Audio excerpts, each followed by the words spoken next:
بسم الله الرحمن الرحيم والصلاة والسلام على الرسول الكريم. طيب أهلا وسهلا. خواطر 11 خواطر 11 2015 إن شاء الله يعني يكون رمضان خير عليكم أجمعين.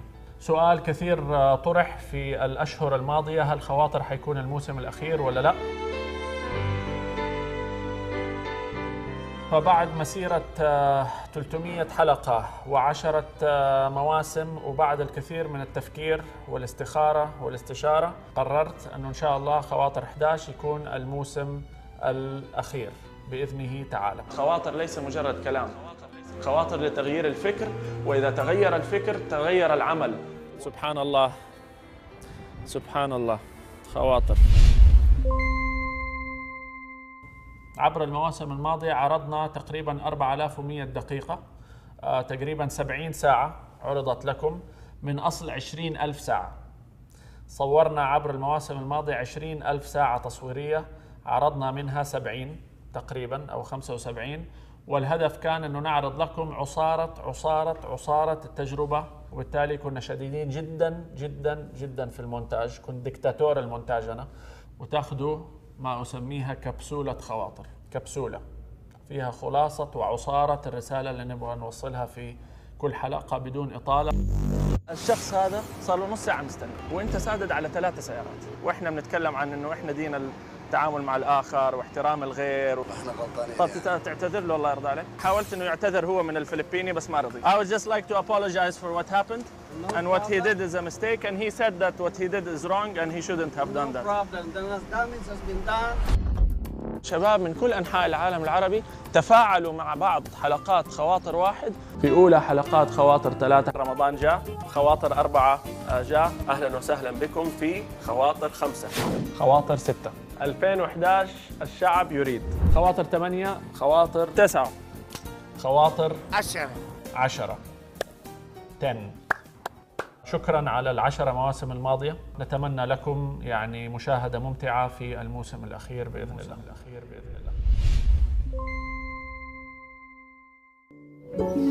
عندما يقول الرسول عليه الصلاة والسلام: إذا قامت الساعة وفي يد أحدكم فسيلة، زرعة، نبتة، فإن استطاع أن يغرسها فليفعل.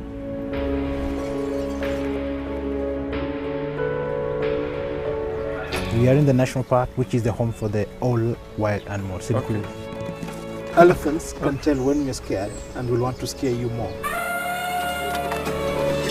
سبحان من خلق هذا وعلمه. أنا لازمني تدريب للتعامل أصلاً مع الكائنات الغير بشرية بشكل عام. Say smile, smile, smile. There. You're not Superman. I couldn't touch my toes when I started. Wow. It's practice. It's a matter of starting early and practicing systematically. خلصت على 10. We lost. حاسس إنه إحنا على القمر دحين. It's our environment. في ناس تدمر الأرض وتفسدها، وفي ناس هنا قاعدين يحاولوا إنه يعمروا الأرض ويعوضوا ما تم إفساده. الموسم الأخير سيكون عبارة عن خلاصة المواسم الماضية. في دول جديدة في هذا الموسم لم يعني نزورها في المواسم الماضية. أول مرة نصور في السودان.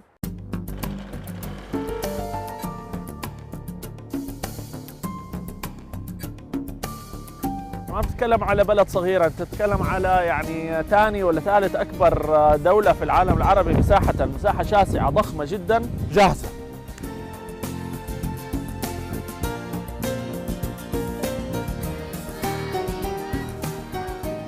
نحن وجدنا انه في اطفال يتسربوا من التعليم بسبب الجو. قبل ان تغذي عقله لازم تغذي بطنه طبيعي. المسجد هو الممول وهو المنفذ وصاحب الفكرة هؤلاء الشباب جزاهم الله خير. الحمد لله يا شكور. الحمد لله. ايش الاكل الجو؟ الحمد لله. طحينية. الحمد لله. طحينية. يا شكور. الحمد لله. يا شكور. ايش اطيب ساندويتش عندك؟ ها؟ تحب البيض؟ يعني ده. تمام. هاي. واول مرة نصور في عمان. الله أكبر. نقتدي ببعض النماذج اللي موجودة في العالم العربي والإسلامي التي نجحت في خلق بيئة إيجابية من التعايش بين المذاهب المختلفة بدون طائفية. من هذه النماذج الإيجابية دولة عمان.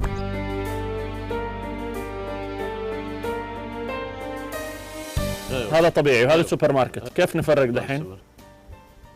اوه هذا طاح ده. اوف اوف اوف اوف. وشكرا انه يعني خليتني اتشجع الحمد لله واجلس مع النحل كده. تعالوا اهلا وسهلا. نحل مسالم مع شعب مسالم في ارض مسالمه. يا سلام. عمان. احنا هنا فيما يسميه البعض عاصمة العشوائيات في العالم وهي الهند. يعني شوف الولد ده بيستحمى فوق المجاري، يعني شيء لا يتمناه الإنسان لأحد. لا حول ولا قوة إلا بالله.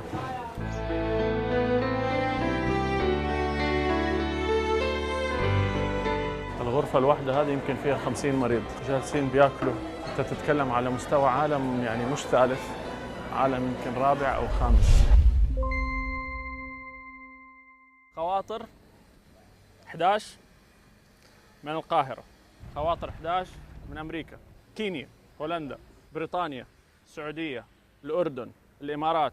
خواطر دائما كان موجه للإنسان أينما كان وبغض النظر عن مكانه وعن جنسيته. سنؤصل هذا في هذا الموسم عن طريق أنه نستعرض أكبر مشاكل البشر اليوم، الكرة الأرضية في القرن ال21. ما هي المشاكل اللي تواجهها؟ التعليم، عمالة الأطفال. أيوة، عمالة الأطفال، اللاجئين، سكر، البلاستيك. مصادر المياه نفسها قليلة. ليش قلت حلويات؟ كيفي؟ مو كيف. لا كيفك أنت المدير. فحنستعرض ما نعتقد أنه أكبر 10-15 مشكلة تواجهها البشرية اليوم. أنا دوبي بغطي مصاريف أولادي. لا حسين. تعال حسين لا تبكي يا أمي، لا تبكي. ليه بس؟ يعني الناس بتساعد بس مش كفاية. طب عفوا بس سؤال، في حمام هنا؟ والله ما بستحمل. عفوا قضاء الحاجة في أي حتة في كده في الخلا. أنا اللي محتاجة حتة أوضة ألم فيها عيالي بس عشان الشتاء داخلة عليا. اوف ايه ده؟ ها؟ وعد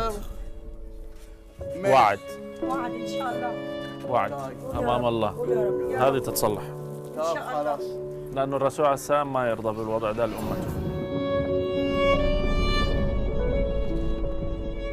عمالة الأطفال، بنشوف أطفال أعمارهم 5-6 سنوات إلى 14 سنة ما بيروحوا المدارس، بيشتغلوا. 168 million children in the world are in full-time jobs. فهذه الأرض هي زي صحن الأكل للحيوانات. الحيوانات من فين بتاكل؟ من الأرض. مع الأكل ممكن يجي في فمهم إيش؟ بلاستيك. And the thing with plastic is that it never goes away. Never goes away. تخيل أنت واحد يحط لك في صحنك كل يوم على الغداء أكل وبعدين يخبي لك في النص كده قطع بلاستيك. Beautiful animals, they die because stupid people. والمشاكل الصحية تتنوع، وبالذات البلاد النامية سبحان الله عندها مشاكل متفاقمة غير موجودة في البلاد اللي وضعها شوية يعني أحسن. بتتكلم على 2000 طفل تحت سن ال5 سنوات في الهند يموتوا يومياً بسبب سوء التغذية. ونستعرض بعض الحلول لنستمر في مسيرة خواطر أنها لا تعرض فقط المشاكل ولكن أيضا تحاول عرض الحلول معها. في احتياجات كثير وهذا اللي نبغى نركز عليه، أنه المشاهدين اليوم كل واحد يختار قضية يبغى يدعمها. اللي يبغى يهتم في موضوع الصحة يدعم شيء له علاقة بالصحة، اللي مهتم بالتعليم يدعم شيء له علاقة بالتعليم. يعني الأمور لها أول ما لها آخر. بسم الله. سمعتوا الصوت؟ موية سنتم. شكرا. موية سنتم. موية أسنتم. والله أنت زبون كده. هذه الفكرة باختصار. عندنا ملعب في المشاهدين دول يحتاجوا أنه يخدموا، يتقدم لهم مأكولات ومشروبات. فالفكرة أنه الشباب طاقة وموجودة وعندهم وقت، تستثمر هذه الطاقة بأن توفر لهم فرص عمل. الحرية المالية لا تأتي فقط بأنه تحصل على وظيفة مثلا في شركة مرموقة. الحرية المالية من أهم وسائلها وطرقها أنه تبدع فكرة يكون عملك حر. مجرد تتصل على رقم معين وممكن يفتح لك الباب عن بعد. فتح. أهلا وسهلا. السلام عليكم. عليكم. أهلا وسهلا. حضرتك اسمك ايه؟ السيد محمد. خال الشخص اللي قدام حضرتك اسمه حماده فوزي. خالك حماده ماله؟ اخباره ايه؟ الحمد لله. مواليد 17/8/86. 17/8/86. يا لهوي، انت عرفت منين المعلومه دي؟ ده عيد ميلادي. اول مره صورك كانت في قريه اسمها النوران في مرسى مطروح. شعورك لما صورتي قريه نوران؟ محمد انور. محمد انور؟ محمد انور؟ والله حرام. اتعض والله عزت عليك. احيانا الواحد ممكن يخترع لعبه عشان تسهل الحوار. اذا لمست الخط حترجع تاني من البدايه. اوكي. صوتك هو عيني، انا ما حشوف شيء. الروتين شيء كويس في بعض جوانب الزواج، ولكن في امور اخرى لما يزيد عن حده يسموه السم البطيء. هو تخيل صعب ولكنه مفيد. إذا تخيلتي أنه حيان على فراش الموت،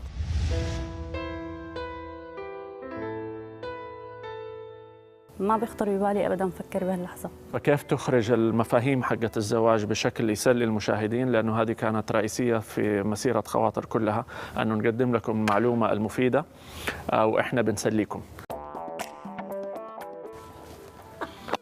لف رجلك دي شوية على جوا. رجلك دي عجبتني، رجلك دي. يا ساتر.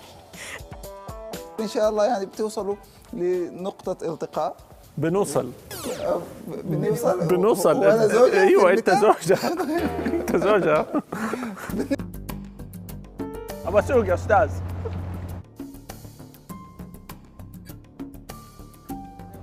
حاضر يا أستاذ. هذه دعوة لكل الأمور اللي نبغى نرسخها في أذهان الأطفال، أنه نعلمهم إياها بأسلوب المشاركة حتى ترسخ المعلومة في أذهانهم ويطبقوها بإذن الله. سيارة أيوة، سيارة بحث الطرق. العرب لا ينقصهم شيء، لا تنقصهم العقول، لا تنقصهم الأموال، لا تنقصهم الموارد، فقط ينقص رغبة شديدة وملحة كده من الداخل بالتحسين. سيارة فحص الطرق اللي ما هي في اليابان، اللي في ينبع. دحين هي قاعدة تحسب خشونة الشارع، التموجات اللي موجودة في الشارع، والسنسر اللي ورا قاعد يحسب التشققات اللي في الشارع. يعني كلام كبير. تقريبا 5 متر تسع سيارتين، بدال ما هي 9 سيارتين الآن بتسع 16 سيارة. وهذا التعريف يعني الحرفي لفكرة الكايزن اللي غطيناه كثير، وفكرة الهدر والمودة. دعوة للدوائر الحكومية أنها تتبنى مشاريع زي دي. لا ليه وقفنا؟ خلاص أروح أنا كده أطير. حملة مندمنة عشان بلدنا. مندمنة علشان بلدنا. 23 منظمة اتفقت إنها تحتفل في اليوم الوطني السوداني بأكبر حملة تبرع بالدم، احتفال جيد لليوم الوطني، وفي نفس الوقت احتفال ايجابي لليوم. بالضبط كده، هو فكره سنويه بتتعاقب عليها المنظمات السودانيه عشان يتبرعوا بالدم لصالح اطفال السرطان، اطفال الهيموفيليا. انا غطيت تبرع بالدم خواطر واحد كان 2005. طبعا هذه اول مره لي اتبرع بالدم، فادعوا لنا يعني.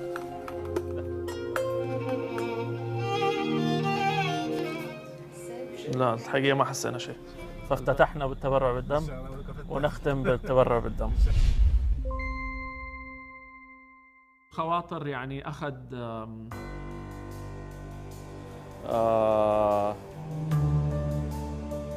عقد الثلاثينات حقي كله في خواطر، في مشروع خواطر.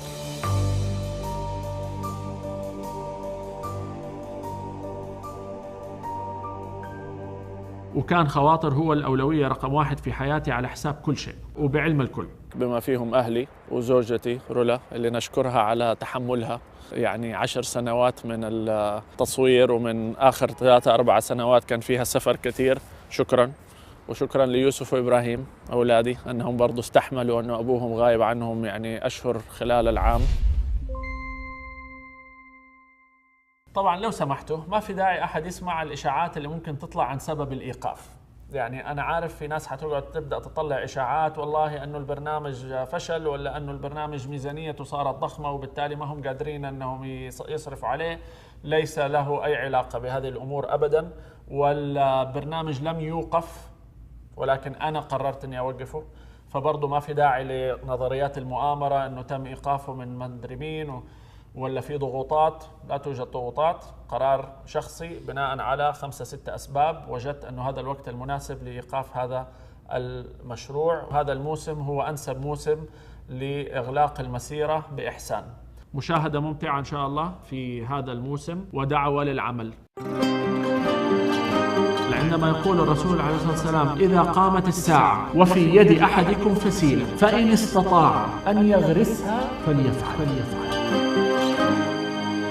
ولآخر لحظة اصنع معروفا واغرس فكرا، لا تيأس فالخير بنا فطرا. الله استعمرنا والأرض غدا تشهد، فحصاد اليوم غراس الأمس وغرس اليوم غدا يحصد.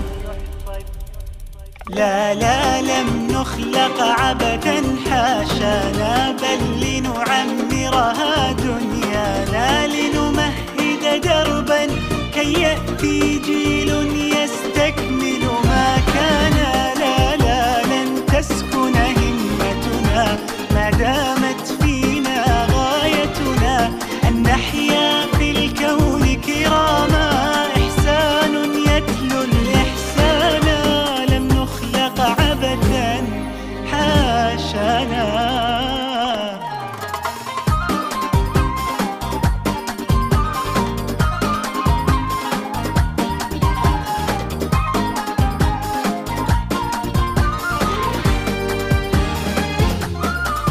وختام خواطر فلنأمل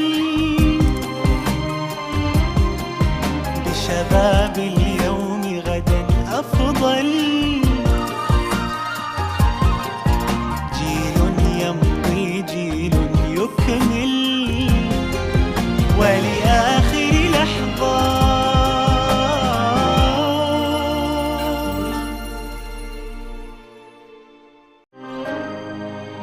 ولآخر لحظة اصنع معروفا واغرس فكرا، لا تيأس فالخير بنا فطرا. الله استعمرنا